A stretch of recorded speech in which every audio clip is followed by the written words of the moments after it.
नमस्कार दर्शकों, धार्मिक चमत्कार में आप सभी का स्वागत है। आज हम आप सभी को नाविक और एक संत की कहानी सुनाने जा रहे हैं।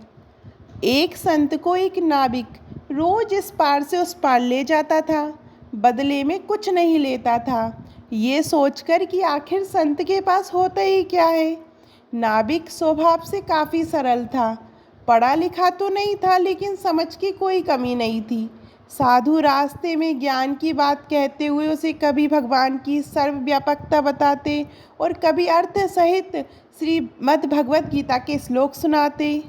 नाविक मछुआरा बड़े ध्यान से सारी बात सुनता और बाबा की बात हृदय में बिठा लेता। एक दिन साधु नाविक को अपनी कुटिया में ले गए और बोले, वर्ष में पहले एक व्यापारी था। धन तो कमाया था, लेकिन अपने परिवार को आपदा से नहीं बचा पाया। अब तक मैंने ये धन अपने पास संभाल कर रखा था, लेकिन अब ये धन मुझे मेरे काम का नहीं लगता, क्योंकि मेरे पास अपना कोई नहीं रहा। तुम इसे ले लो, तुम्हारा जीवन संवर जाएगा, तेरे परिवार का भला हो जाएगा। नाविक बोला, नहीं बाबा जी, मैं ये धन नहीं ले सकता। मुफ्त का धन घर में जाते ही आचरण बिगाड़ देगा, फिर कोई मेहनत नहीं करेगा, आलसी जीवन लोभ लालच और पाप बढ़ाएगा। आप ही ने तो मुझे ईश्वर के बारे में बताया। इसके बाद वो ईश्वर कई बार मुझे लहरों से भी नज़र आता है। जब मैं उसकी नज़र में ही हूँ तो फिर अविश्वास क्यों करूँ। मैं अपना काम करूँगा और शेष उसी पर छोड़ दिया है। इसके बाद ये कहानी तो समाप्त हो गई, लेकिन इस कहानी से हम सबको ये सोचने की ज़रूरत है कि उन दोनों में वास्तव में असली साधु कौन था।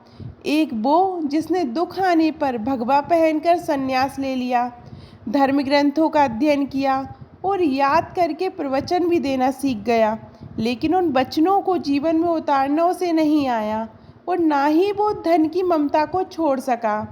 वहीं एक वो निर्धन नाविक जिसको ये नहीं पता था कि सुबह के खाने के बाद शाम की रोटी वो चोटा पाएगा या नहीं, फिर भी पराये धन के प्रति उसमें लालच का भाव नहीं जागा।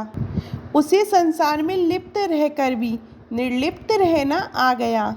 उसने भगवा नहीं पहना, संन्यास नहीं लिया, लेकिन उसका ईश्वरीय सत्ता में विश्वास अडिग हो गया।